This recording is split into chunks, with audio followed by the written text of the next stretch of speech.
We're back. Woo! We went absolutely nowhere. Absolutely. We just sat here for a few seconds, collected our thoughts. Head-butted each other. Went straight to work. Head butted each other. It He has a hard ass head. Nah, I know she not talking. 'Cause Fat I know head. y'all see that big ass noggin over there. That just look like it's just like an overgrown meatball. Overgrown meatball? Yeah, let's not do this, bro. You do not want to go here with me, bro. Not in front of the people, bro. All You're right. supposed to be loving on this couch. I'm not about to do this with you, bro. I guess you could say we're going to war. That was horrible. That was Horrible a horrible segue. transition. Yeah, I'm sorry. That was a horrible transition to My the fault. topic. Well, we're talking about generational wars. Generational wars. And y'all gonna be like, what do y'all mean by that? Well, have you ever heard a baby boomer say, back in my day, we didn't have kids that act like this. I used to have to walk 10 miles to get to school. And Like, Gertrude. Okay, we don't care. That is so unfortunate for you. come on, anime. Like, but I think millennials are turning into the new baby boomers. I've been seeing a few trends. Yeah. Few trends on TikTok. It was like one. This was a while back though, but it was like they were saying like something about damn, what was they saying? Like Gen Z looking a little rough, and it was a bunch of millennials like posting like pictures of themselves. Oh, yes. Yes. Yes, because they were like, millennials say they look better than Gen Zers. Yeah, and it was like this weird trend, and I'm just not understanding. Auntie, we and auntie now. Y'all, we getting up there. Let the kids live. Let them live. I thought we went through enough. You know what I mean? Enough things as kids growing up, hearing our grandparents, hearing uncles and aunties talk about our generation, that I thought we would grow out of this Yeah. generational war shit. You know what I mean? I think so too. My biggest thing is this. Blaming the children for their behavior as a whole generation is mind-boggling to me. Like, Why? because who's raising the kids? Who is teaching the kids that this behavior is okay? They're not teaching themselves. It's like I see videos of teachers and I guess other adults, parents, whatever, not to rag on those who take care of kids. I don't got no damn kids. And we already know, obviously, taking care of kids, raising a child is Is hard a work. feat. It's tough work, yes. Okay. Like, I have respect for y'all. But I at the used to same be a time- full-time caretaker for children. Yeah. I understand. However, children are not at fault for the things that they are allowed to get away with and the behaviors that they are basically rewarded for. Like, children, yes, especially school-age children, have access to social media in ways that we did not growing up. But then who's giving them the tablets? Who's giving them the phones? phones? There's a thing called tablet babies. You're literally letting YouTube, letting other stuff, social media, run and raise your child. Once again, not saying how to raise your child, because I get it. Your baby crying, put a little video on, put a little YouTube on.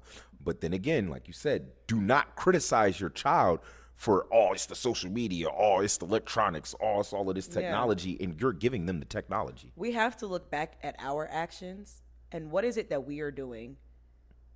Like, and I'm saying we as a general, but you know, folks that are parents, look back and think, what am I doing to cultivate this environment that allows my child to have access to certain stuff, that allows my child to act a certain way, that allows my child to be privy to stuff that they should be privy to at this age. Right. And yes, it is so hard. It is so hard to protect your children from everything, especially now. Yeah. But this disrespect, quote unquote, and all of that, they're not just learning that out of thin air. I don't get it. I actually don't get it. And then it's like, it's also kind of weird too, being what the new coin term is, and I don't think it catches on, but I've seen it thrown around.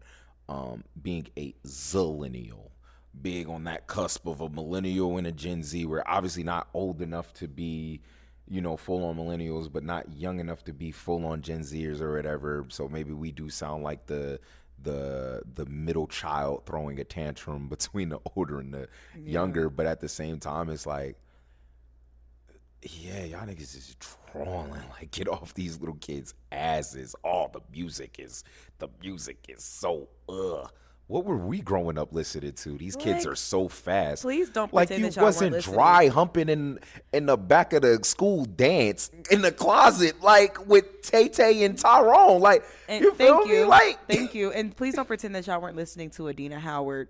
Tell myself, I'm gonna be a freak until the day until da. Yeah, y'all was doing that. Freaking in the morning. Tell me who Uncle Luke is. Tell me who Uncle Luke is. Boy, yo. Tell me what Freaknik is. And I honestly, see some of y'all in the documentary. You could make an argument that the kids are maybe more disrespectful, maybe.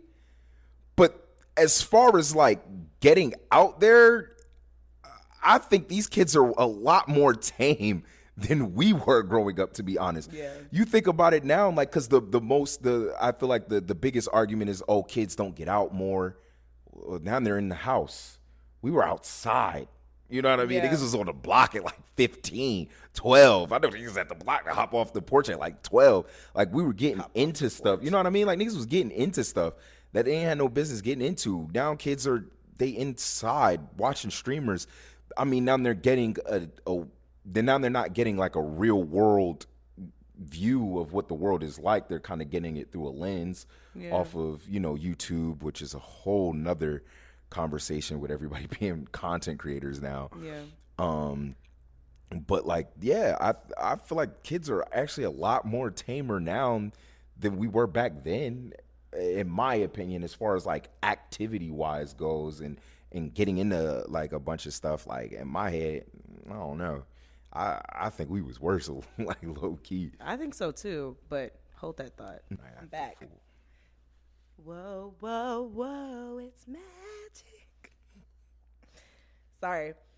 I had to blow my nose. Anyway, and I'm about to sneeze. My allergies are acting up. Back here now. Back in Georgia. Back outside. Wow. But, yes. All that to your point, I'm going to sneeze.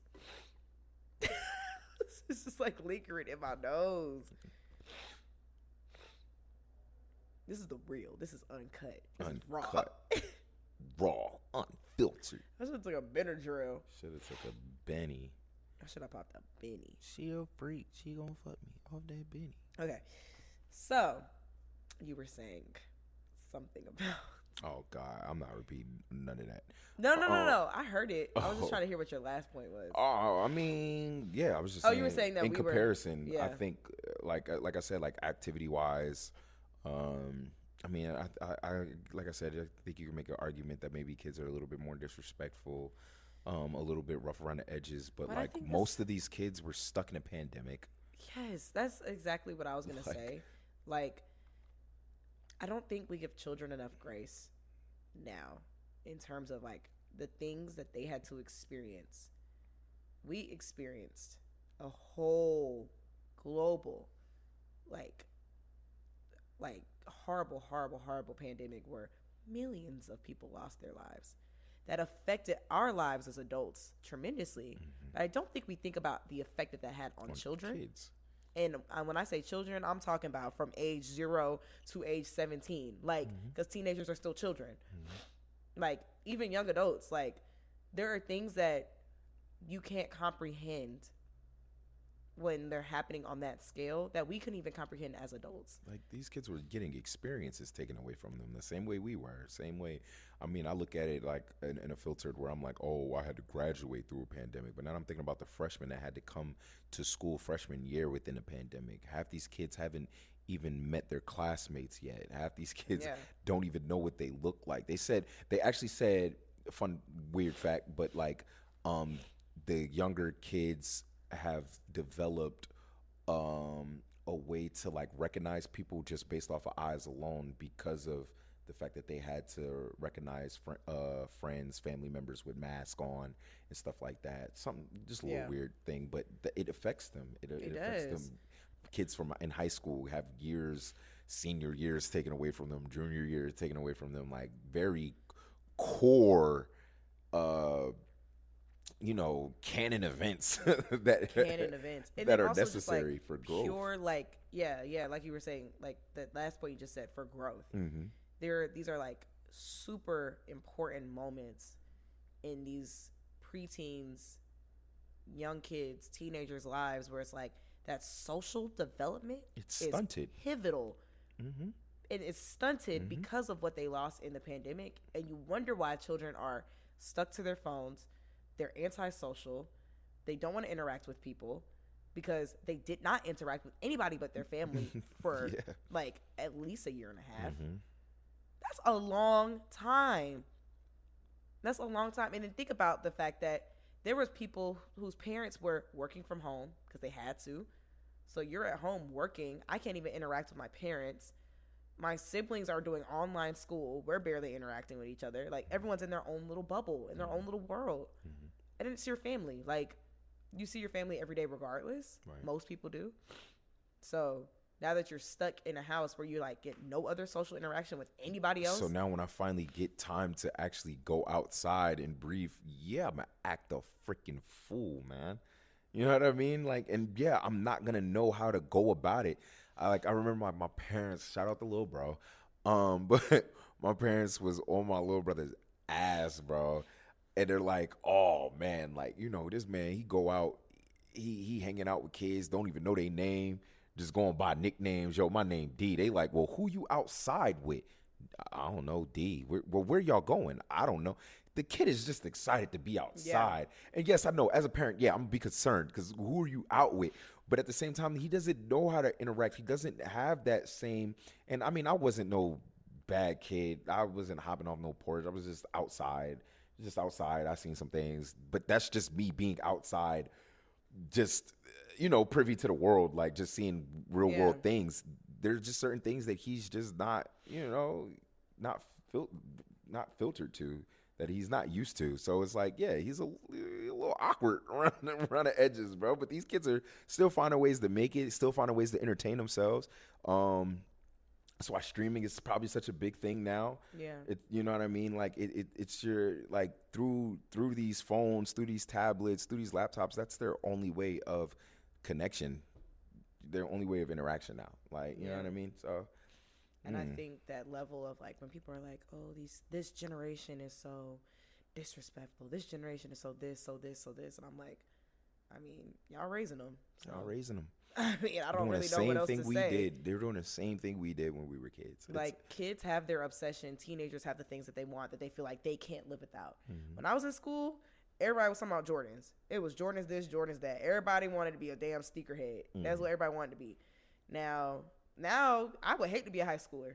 I'm going to be so honest with you. I would hate to be in high school now because these kids walking around with Prada and Chanel. And who is buying them the Prada and the Chanel? And you wondering why these kids feel so entitled. The weaves, the lashes. Shit, my little brother with he trying to keep up with all the trends now too. It's a lot.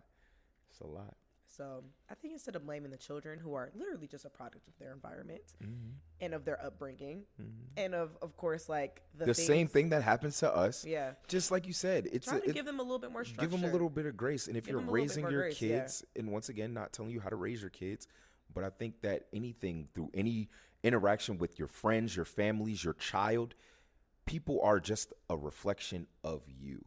They're just a mirror of you. Oftentimes, your biggest issue with somebody is something that you have an issue with in yourself, and especially your kids that are 50% of you.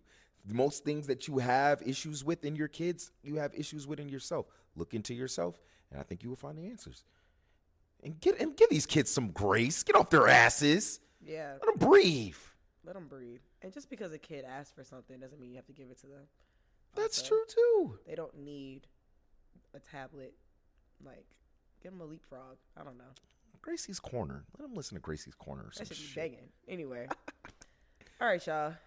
It's been fun. That's the mix. We'll see y'all next time. with another beautiful, wonderful episode. And maybe I'll take a intro. On my mama. On my hood. I look fly. And I look good. Bye.